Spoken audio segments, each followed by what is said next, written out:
നിറഞ്ഞൊഴുകുമി അനുഗ്രഹം എൻ പാപവും ശാപവും ഒഴുകി ദൂരയാ ഞാൻ സൗഖ്യമാ നീതിയായ ദൈവ പൈതലാ യേശുവിൻ സ്വന്തമായി തീർന്നു ഞാൻ എന്നെന്നും കവിഞ്ഞൊഴുകുമി അനുഗ്രഹം നിറഞ്ഞൊഴുകും. കവിഞ്ഞൊഴുന്ന അനുഗ്രഹത്തിലേക്ക് ഒരിക്കൽ കൂടെ സ്വാഗതം. കൊലോസ്യ ലേഖനം നമ്മൾ കഴിഞ്ഞ എപ്പിസോഡുകളിൽ പഠിച്ചു. കൊലോസ്യ ലേഖനം വാസ്തവത്തിൽ നമുക്കെല്ലാവർക്കും ഒരു വലിയ ഒരു ആശ്വാസവർത്തമാനമാണ്, സദ്വാർത്തയാണ്. അതെന്താണെന്നറിയാമോ? നമുക്ക് വിരോധമായ കൈയെഴുത്ത് മായ്ച്ചു.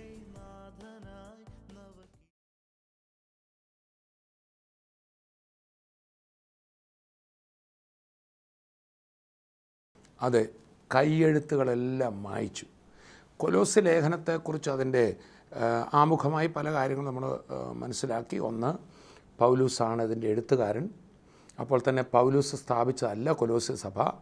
അതിൻ്റെ 2-ാം അധ്യായത്തിന് 1-ാം വാക്യം വായിക്കുമ്പോൾ നിങ്ങൾക്കും ലവുദിക്യയിലുള്ളവർക്കും ജഡത്തിൽ എൻ്റെ മുഖം കണ്ടിട്ടില്ലാത്തവർക്കും വേണ്ടി ഏത് എഴുതുന്നതെന്ന് പറയുമ്പോൾ പൗലൂസിനെ അവർ കണ്ടിട്ടില്ല.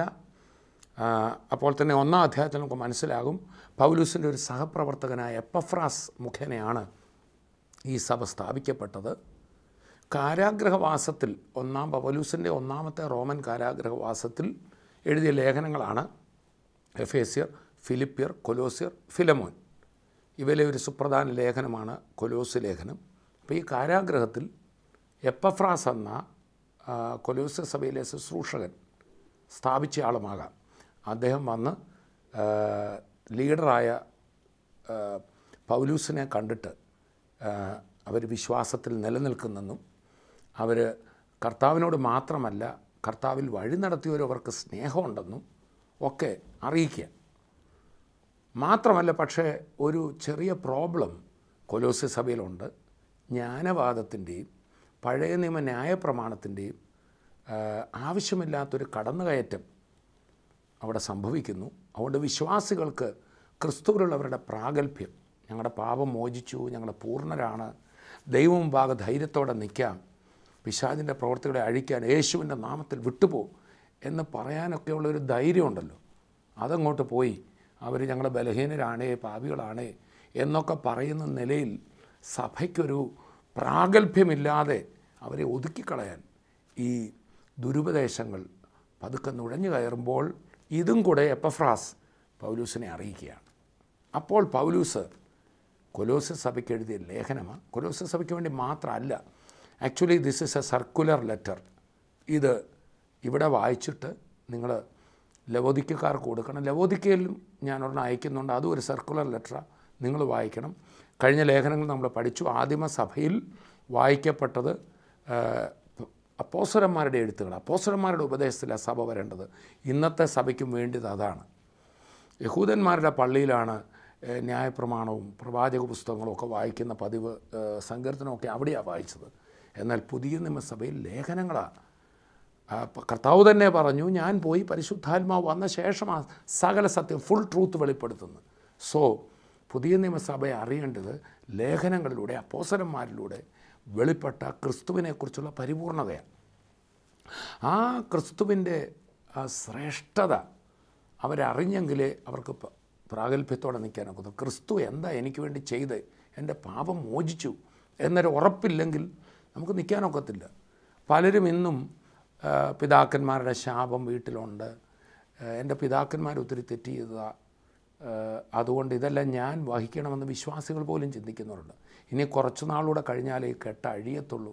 നോ, ക്രൂശിൽ അത് അഴിഞ്ഞു മാറി എന്നെനിക്ക് ഉറപ്പുണ്ടെങ്കിലേ ഇനി അതിനോട് എനിക്ക് എതിർക്കാനൊക്കത്തുള്ളൂ.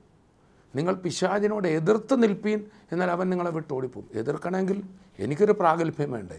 ആ പ്രാഗൽഭ്യമാണ് ദൈവവചനം നമുക്ക് നൽകിത്തരുന്നത്.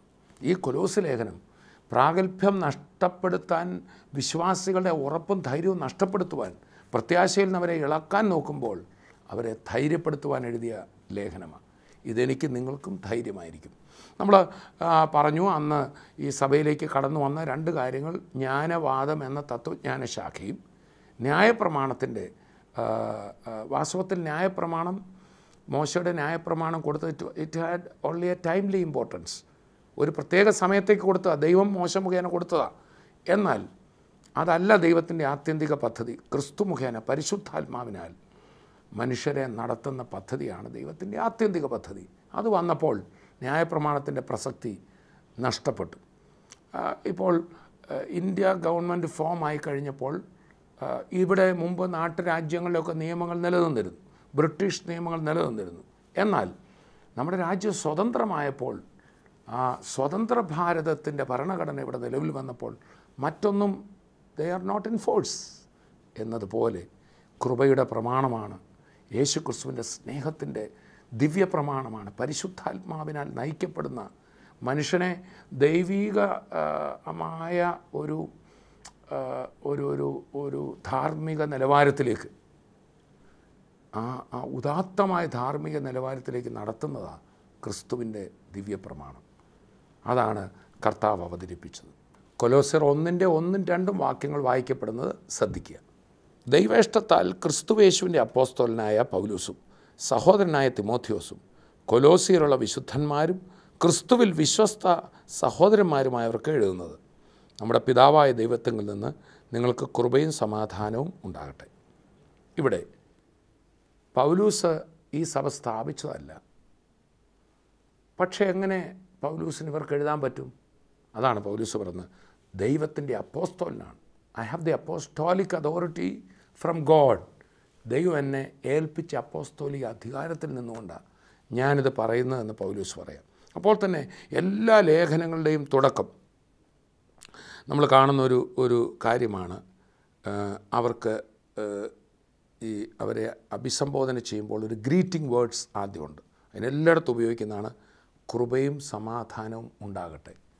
വാസ്തവത്തിൽ ഉണ്ടാകട്ടെ എന്നല്ല, അവിടെ ആംപ്ലിഫൈഡ് ബൈബിൾ അടക്കം മറ്റ് ഭാഷാന്തരങ്ങളിൽ നിങ്ങൾക്ക് കൃപയും സമാധാനവും എന്നേ ഉള്ളൂ, ഉണ്ടാകട്ടെ എന്നൊരു പദമില്ല. നമുക്കത് വായിക്കുമ്പം അതൊരു പഴയ മലയാള ഭാഷാ പ്രയോഗം എന്നുള്ളൂ, ഇല്ലാത്തതൊന്നും ഉണ്ടാകട്ടെ എന്നുള്ള അർത്ഥത്തിലല്ല.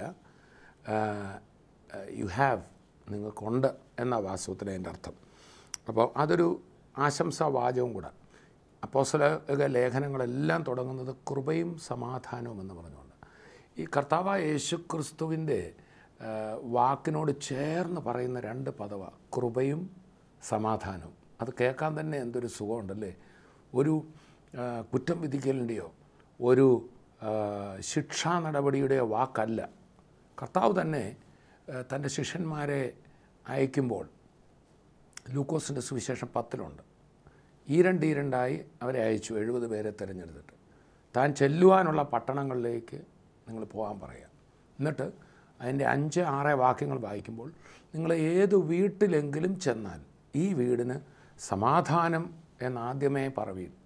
ആദ്യമേ സമാധാനമാണ് പറയുക. അപ്പം കർത്താവായ യേശു ക്രിസ്തുവിൻ്റെ സുവിശേഷവുമായി വരുന്നൊരു വ്യക്തിക്ക് ഒരിക്കലും ഒരു കൺഫ്യൂഷൻ ഉണ്ടാക്കാൻ ഒക്കില്ല, ഒരു ഭയമോ ഒരു അന്താളിപ്പോ ഉണ്ടാകത്തില്ല. അതാണ് ഒരു പുതിയ നിയമ ശുശ്രൂഷകൻ, ഒരു പ്രവാചകനായാലും കൊള്ളാം, പ്രസംഗകനായാലും കൊള്ളാം, ടീച്ചറായാലും കൊള്ളാം, ആരുമാകട്ടെ, ക്രിസ്തുവിൻ്റെ ഒരു ശുശ്രൂഷകൻ്റെ വാക്കുകളിൽ കൂടെ അവിടെ വരേണ്ടത് സമാധാനവും ആശ്വാസവുമാണ്.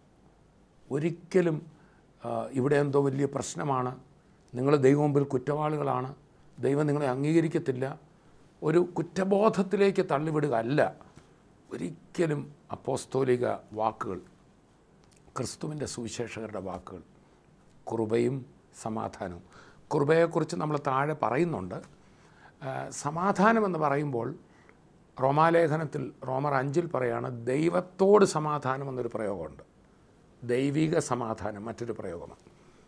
ദൈവത്തോട് സമാധാനമെന്ന് പറഞ്ഞാൽ 2 രാജ്യങ്ങൾ തമ്മിൽ സമാധാനത്തിലാണെന്ന് പറഞ്ഞാൽ ഇപ്പോൾ അവർ തമ്മിൽ യുദ്ധമില്ല, അവർ തമ്മിലുള്ള പ്രോബ്ലം തീർന്നു. അതാണ് ദൈവത്തോട് സമാധാനം.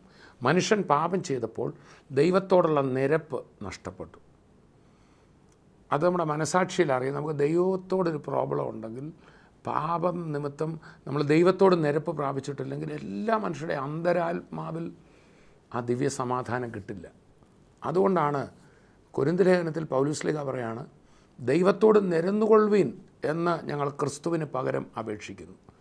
ദൈവത്തോട് നിരപ്പ് ക്രിസ്തു മുഖേന മാനവജാതിയെ ദൈവത്തോട് രഞ്ജിപ്പിക്കുക. അതാണ് സമാധാന സുവിശേഷം. It's making peace with God. ദൈവവുമായി നിരപ്പിലെത്തുക. അങ്ങനെ ദൈവവുമായിട്ടുള്ള പ്രശ്നം പറഞ്ഞു തീർക്കാൻ പറ്റുമോ? പറഞ്ഞു തീർക്കാൻ ആരെങ്കിലും ഉണ്ടോ? ഉണ്ട്. അതാ യേശു. മാനവജാതിക്ക് ദൈവമായിട്ടുള്ള പ്രശ്നം പറഞ്ഞു തീർക്കാൻ ഒരു മനുഷ്യനെ കൊണ്ട് ഒക്കത്തില്ല. ഞാനിപ്പോൾ നിങ്ങളുടെ പ്രശ്നം പറഞ്ഞു തീർക്കാൻ വന്നാൽ ദൈവം പറയും, ആ തോമസ് കുട്ടി അവിടെ നിന്നില്ല, നിൻ്റെ കാര്യം അകത്തി ഒന്ന് ശരിയാക്കിക്കേ. എനിക്ക് നിങ്ങളുടെ പാപം പരിഹരിക്കാനുള്ള കഴിവില്ല, നിങ്ങൾക്ക് എൻ്റെ പാപം പരിഹരിക്കാനുള്ള കഴിവില്ല, മനുഷ്യനായിട്ട് പറഞ്ഞ ആർക്കുമില്ല. പക്ഷേ പാപമില്ലാത്ത പരിശുദ്ധൻ ദൈവപുത്രൻ ഈ ലോകത്ത് വന്നു ദൈവത്തോട് നിരപ്പിക്കുകയാണ്. അതാണ് യേശുക്രിസ്തു മുഖേന നമുക്ക് ദൈവത്തോട് സമാധാനമുണ്ട്. അപ്പോൾ തന്നെ രണ്ടാമത്തേതാണ് ദൈവം തരുന്നൊരു സമാധാനം. ദൈവത്തോട് ഈ സമാധാനത്തിലെത്തുമ്പോൾ നമ്മുടെ ഹൃദയത്തിൽ ദൈവിക സമാധാനം, ആശ്വാസം, ശാന്തത, ആ ജോയ്, ആ റെസ്റ്റ് നമ്മുടെ അകത്ത് വരും. അതാണ് നമ്മൾ ഫിലിപ്പ് ലേഖനം 4:6 മുതൽ വായിക്കുമ്പോൾ, നിങ്ങൾ ഒന്നിനെക്കുറിച്ചും ആകുല ചിന്തപ്പെടരുത്. നിങ്ങളുടെ ആവശ്യങ്ങൾ നന്ദി അർപ്പണത്തോടെ, സ്തോത്രത്തോടെ എന്നാണ് മലയാളത്തിൽ എഴുതിയിരിക്കുന്നത്. വിത്ത് താങ്ക്സ് ഗിവിങ് എന്ന് പറഞ്ഞാൽ കർത്താവിനോട് പറഞ്ഞാൽ നടക്കുമെന്ന് ഉറപ്പാണ്. Advance thanks പറഞ്ഞോളാൻ.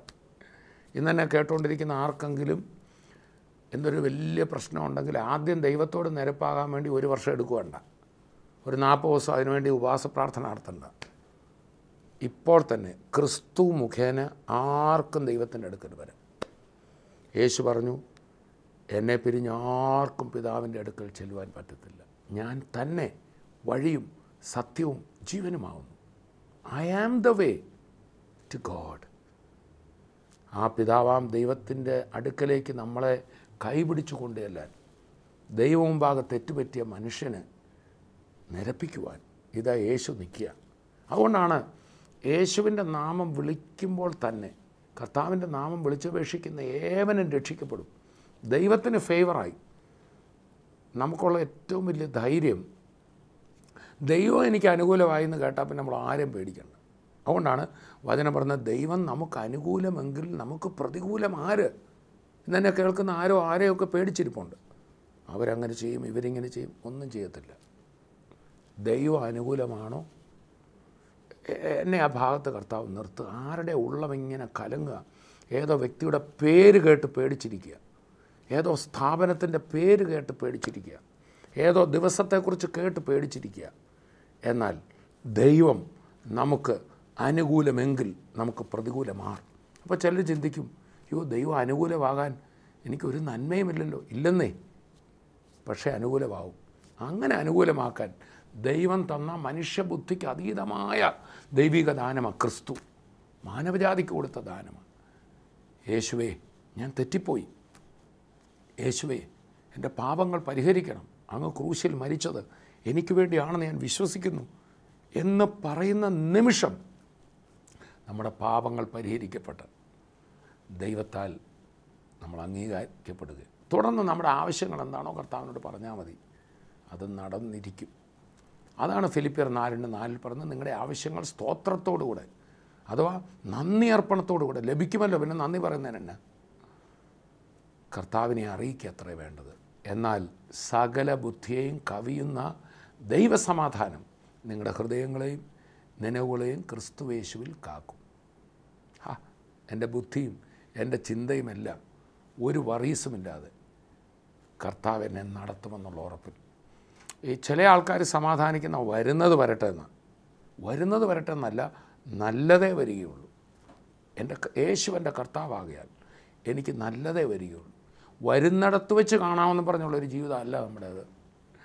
യേശു എനിക്ക് വേണ്ടിയുണ്ട്, എനിക്ക് നല്ലതേ അവൻ വരുത്തത്തുള്ളൂ എന്നുള്ള ഒരു ഉറപ്പോടെ ദിവ്യ സമാധാനത്തിൽ ജീവിക്കുക. അതാണ് ഇവിടെ പൗലൂസ് ക്രിസ്തുവിൽ വിശ്വസിച്ചവർക്ക് എഴുതുക. വാസ്തവത്തിൽ ഈ ലേഖനം കൊലോസ്യ സഭക്കാർക്ക് മാത്രമുള്ളതല്ല, കർത്താവായ യേശുവിൽ വിശ്വസിക്കുന്ന നിങ്ങൾക്കും എനിക്കുള്ളതാണ്. ഒന്നുകൂടെ ഞാൻ ആ ഭാഗം ആദ്യത്തെ 2 വാക്യങ്ങൾ വായിക്കാം. ദൈവ ഇഷ്ടത്താൽ ക്രിസ്തുയേശുവിൻ്റെ അപ്പോസ്തലനായ പൗലൂസും സഹോദരനായ തിമോഥെയോസും കൊലോസ്യയിലുള്ള വിശുദ്ധന്മാരും ക്രിസ്തുവിൽ വിശ്വസ്ത സഹോദരന്മാരുമായവർക്ക് എഴുതുന്നത്. നമ്മുടെ പിതാവായ ദൈവത്തിങ്കൽ നിന്ന് നിങ്ങൾക്ക് കൃപയും സമാധാനവും. തുടർന്ന് കൊലോസ്യ ലേഖനം 1:3 മുതൽ 8 വരെയുള്ള വാക്യങ്ങൾ വായിക്കുമ്പോൾ പൗലോസ് ഇപ്പോൾ കാരാഗൃഹത്തിൽ നിന്നാണ് ഇത് എഴുതുന്നത്. തൻ്റെ അടുക്കൽ കൊലോസ്യ സഭയിലെ ശുശ്രൂഷകനായ എപ്പഫ്രാസ് വന്ന് അവിടുത്തെ റിപ്പോർട്ടുകൾ പറഞ്ഞിരിക്കുക. അപ്പോൾ അവിടുത്തെ കുറേ നല്ല കാര്യങ്ങൾ പറയുന്നുണ്ട്, അതെടുത്തു പറയുകയാണ്. അതാ തുടർന്ന് വായിക്കാൻ പോകുന്നത്. അപ്പോൾ കൊലോസ്യർ 1:3 മുതൽ, സുവിശേഷത്തിൻ്റെ സത്യവചനത്തിൽ നിങ്ങൾ മുമ്പ് കേട്ടതായി സ്വർഗത്തിൽ നിങ്ങൾക്ക് സംഗ്രഹിച്ചിരിക്കുന്ന പ്രത്യാശ നിമിത്തം ക്രിസ്തുയേശുവിൽ നിങ്ങളുടെ വിശ്വാസത്തെയും സകല വിശുദ്ധന്മാരോടും നിങ്ങൾക്കുള്ള സ്നേഹത്തെയും കുറിച്ച് ഞങ്ങൾ കേട്ടിട്ട്. അപ്പോൾ താഴെ പറയുന്നുണ്ട് എപ്പഫ്രാസ് വന്ന് പറഞ്ഞെന്ന്.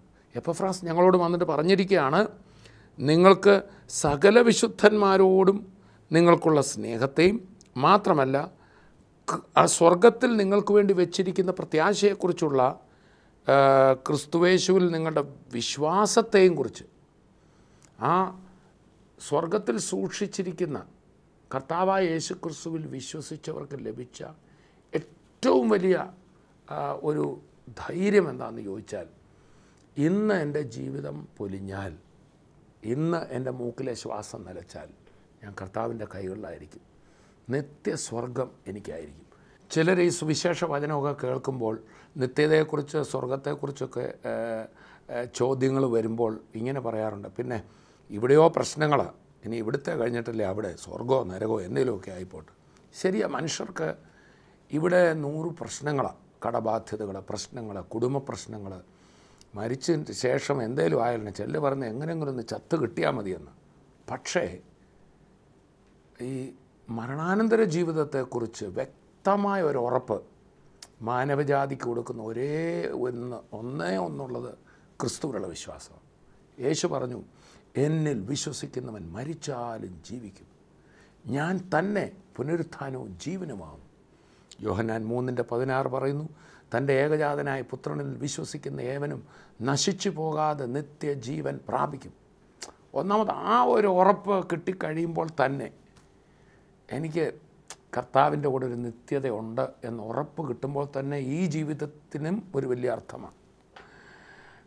ദൈവവചനത്തിൽ ഇങ്ങനൊരു വാക്യമുണ്ട്, ദൈവഭക്തിയോ ഇപ്പോഴുള്ള ജീവിതത്തിൻ്റെയും വരാനുള്ള ജീവിതത്തിൻ്റെയും വാഗ്ദത്തം ഉള്ളതാണ്. ക്രിസ്തുവിൽ വിശ്വസിച്ച് കഴിയുമ്പോൾ ആ സ്വർഗത്തിൽ പോകാമെന്ന് മാത്രമല്ല, ഇപ്പോഴുള്ള ജീവിതത്തിൻ്റെയും വാഗ്ദത്തങ്ങൾ അതിലുണ്ട്. എൻ്റെ കുഞ്ഞുങ്ങളുടെ കാര്യത്തിൽ, എൻ്റെ ബിസിനസ്സിൽ, എൻ്റെ വിദ്യാഭ്യാസത്തിൽ, എൻ്റെ ആത്മീയ ജീവിതത്തിൽ, ശുശ്രൂഷയിൽ, എൻ്റെ പണത്തിൽ, എൻ്റെ ആരോഗ്യത്തിൽ, എൻ്റെ കുടുംബജീവിതത്തിൽ, എൻ്റെ രാഷ്ട്രത്തിന് വേണ്ടിയുള്ളതിലെല്ലാം വേണ്ടിയ വാഗ്ദത്തങ്ങൾ, ഈ ഭൂമിയിൽ വെച്ച് മരണത്തിന് ഇപ്പുറത്തുള്ളത് വാഗ്ദത്തങ്ങൾ അടങ്ങിയതാണ് ക്രിസ്തുവിലുള്ള വിശ്വാസം. മാത്രമല്ല, ക്രിസ്തുവിലുള്ള വിശ്വാസം വരുവാനുള്ള ലോകത്തിൻ്റെയും വാഗ്ദത്തങ്ങൾ അടങ്ങിയതാണ്. ആ ദിവ്യ സമാധാനം അതാണിവിടെ. സുവിശേഷത്തിൻ്റെ സത്യവചനത്തിൽ നിങ്ങൾ മുമ്പ് കേട്ടതായി സ്വർഗത്തിൽ നിങ്ങൾക്ക് സംഗ്രഹിച്ചിരിക്കുന്ന പ്രത്യാശ നിമിത്തം ക്രിസ്തുയേശുവിൽ നിങ്ങളുടെ വിശ്വാസത്തെയും സകല വിശുദ്ധന്മാരോട് നിങ്ങൾക്കുള്ള സ്നേഹത്തെയും കുറിച്ച് ഞങ്ങൾ കേട്ടിട്ട് നിങ്ങൾക്ക് വേണ്ടി പ്രാർത്ഥിക്കുകയും. അപ്പം ഈ എപ്പഫ്രാസ് എന്ന് പറയുന്ന ആൾ വന്ന് ഈ കൊലോസ്യ സഭയിലെ വിശ്വാസികൾക്ക് ആ മരണാനന്തര ജീവിതത്തെക്കുറിച്ചുള്ള ഉറപ്പും ആ കർത്താവിലുള്ള വിശ്വാസം വന്നു കഴിഞ്ഞപ്പോൾ അവർക്ക് എല്ലാവരോടുള്ള സ്നേഹം, ദൈവിക സ്നേഹം, ഈ ക്രിസ്തുവിൽ ഒരാളായി കഴിയുമ്പോൾ അയാൾ ഏത് സഭക്കാരനാണെന്നുള്ളതല്ല വിഷയം. ലോകത്തിൽ എത്രയോ സ്ഥലത്ത് കർത്താവിൽ വിശ്വസിച്ചവർ ഒരു സഭയുടെ അംഗമാകാൻ പറ്റാത്തവരുണ്ട്. സഭാംഗത്വം അല്ല താൻ കർത്താവിലായെന്നുള്ളതിൻ്റെ തെളിവ്. ഞാൻ ഓർക്കുന്നുണ്ട്, ആദ്യകാലങ്ങളിൽ സ്വർഗീയ വിരുന്നിൽ ഒക്കെ പലരും വരുമ്പോൾ ചെല്ലെങ്കിലും അവിടെ പോയാൽ ആദ്യ ബാലപാഠങ്ങളൊക്കെ ഉള്ളൂ, ആഴമൊന്നുമില്ല എന്നൊക്കെ പറയും. അത് ശരിയായ ആത്മീയതയുടെ ആഴമായില്ല എന്നൊക്കെ വിശ്വാസികളെ പറയുകയും തെറ്റിദ്ധരിപ്പിക്കുകയൊക്കെ ചെയ്യുന്ന പല സംഭവങ്ങൾ എനിക്കറിയാം.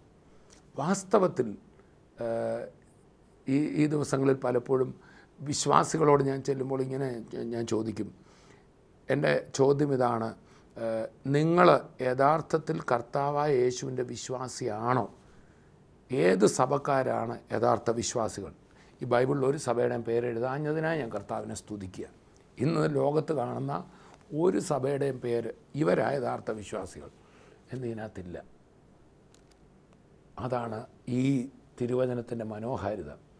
ഒരാൾ ക്രിസ്തുവിലാണെങ്കിൽ അയാൾക്ക് ചില പ്രത്യേകതകൾ കാണും. തിരുവചനം വെച്ച് തന്നെ പറയാം. ഞാൻ വിശ്വാസികളോട് ചോദിക്കുന്ന ചില ചോദ്യങ്ങൾ നിങ്ങളോടും ചോദിക്കാൻ പോവാണ്.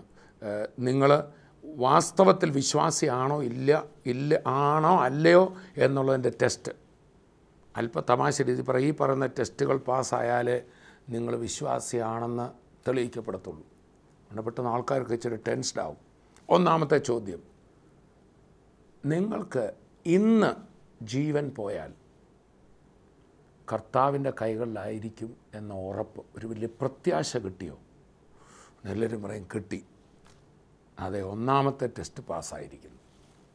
രണ്ടാമത്തെ ചോദ്യം, ക്രിസ്തുവിലായതോടെ ദൈവവചനം കേൾക്കാനുള്ള വലിയൊരു വാഞ്ച ഉണ്ടായോ?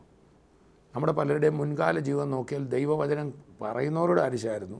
എവിടെയെങ്കിലുമൊക്കെ ഒന്ന് പ്രസംഗരെ കണ്ടവർക്ക് വേറെ ഒരു തൊഴിലുമില്ല എന്ന് പറഞ്ഞു. പക്ഷേ ഇന്ന് വചനം കേൾക്കാനൊരു വാഞ്ച ഉണ്ടായി. ഇന്ന് ഈ ടി വിയുടെ മുമ്പിലിരിക്കുന്ന നിങ്ങൾ എന്തുകൊണ്ടാണ് ഇവിടെ ഇരുന്നത്? വേറെ വല്ലതൊക്കെ കാണാമായിരുന്നല്ലോ, കേൾക്കാമായിരുന്നല്ലോ. പക്ഷേ വചനത്തോട് അട്രാക്ഷൻ ഉണ്ടായോ? ദൈവവചനം പറഞ്ഞു, എൻ്റെ ആടുകൾ എൻ്റെ ശബ്ദം കേൾക്കുന്നു.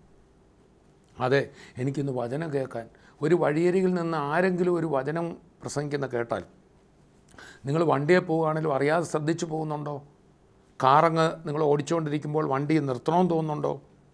വചനത്തോടൊരു വലിയ വാഞ്ച വന്നോ? സംശയിക്കേണ്ട, നിങ്ങൾ ദൈവപൈതൽ തന്നെയാണ്. എൻ്റെ ആടുകൾ എൻ്റെ ശബ്ദം കേൾക്കുന്നു. മറ്റൊന്നാണ്, നമ്മളിവിടെ പറഞ്ഞ പോലെ എല്ലാ വിശ്വാസികളോടുമുള്ളൊരു സ്നേഹം അവർക്ക് വരികയാണ്. യോഹന്നാൻ്റെ ലേഖനം പറയുന്നു, ദൈവത്തിൽ നിന്ന് ജനിച്ചവൻ ദൈവത്തിൽ ജനിച്ചവനെ സ്നേഹിക്കുന്നു. നമുക്ക് അറിയാം, പുതിയ നിയമസഭയെന്ന് പറയുന്ന ഒരു ജാതീയ സംഘടനയല്ല, ഒരു പ്രത്യേക ജാതിയുടെ സംഘടനയല്ല. സകല ജാതികളും വംശങ്ങളും വർണ്ണങ്ങളും ജാതിക്കും വർഗത്തിനൊക്കെ അതീതമായി പരിശുദ്ധാത്മാവ് ഉള്ളിൽ വരുമ്പോൾ സ്നേഹിക്കാനുള്ള, അതിര് കടന്ന് സ്നേഹിക്കാനുള്ള, അതാണ് നടിച്ചുവരുകൾ അവിടെ ഇടുകയാണ്. ആ യഹൂദനും വിജാതീയരും തമ്മിലുള്ള നടിച്ചുവരിടിഞ്ഞ് പുതിയ നിയമസഭയിൽ വന്നപ്പോൾ അവരെ ആശ്ലേഷിക്കുകയാണ്, വൈരങ്ങൾ മറക്കുകയാണ്. പ്രിയപ്പെട്ടവരെ, ആ സ്നേഹം തന്നെ ഒരു വ്യക്തി ദൈവപൈതലായെന്നുള്ളതിൻ്റെ തെളിവാണ്. അപ്പോൾ ഇതിലേതെങ്കിലുമൊക്കെ ഒരു ടെസ്റ്റ് പാസ്സായെങ്കിൽ അതിൻ്റെ അർത്ഥം ക്രിസ്തു അകത്ത് വന്നിട്ടുണ്ട്.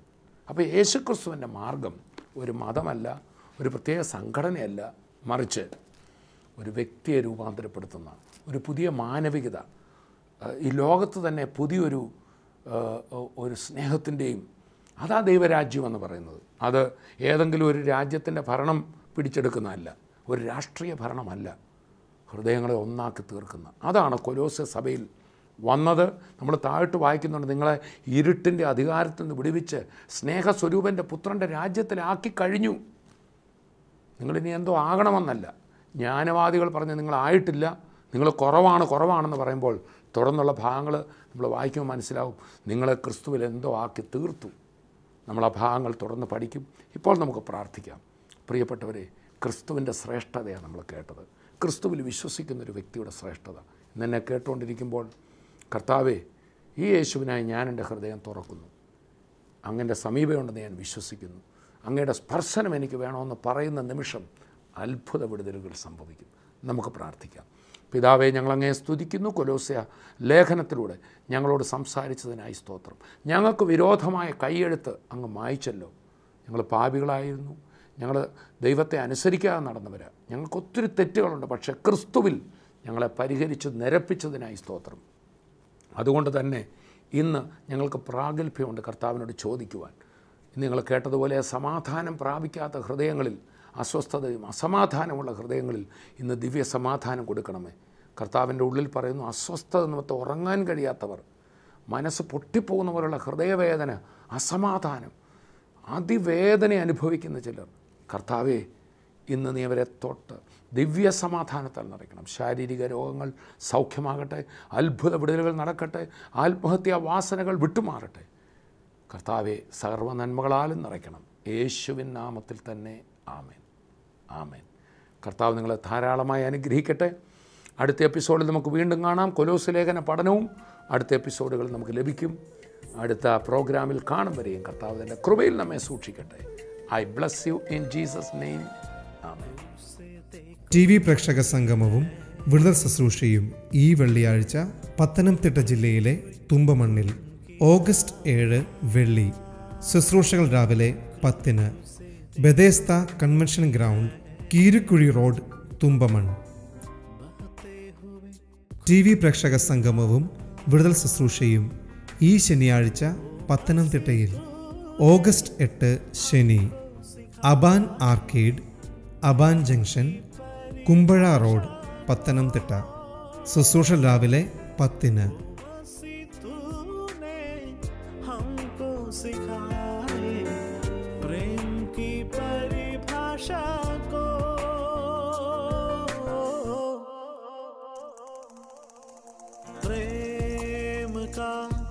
सागर है तू,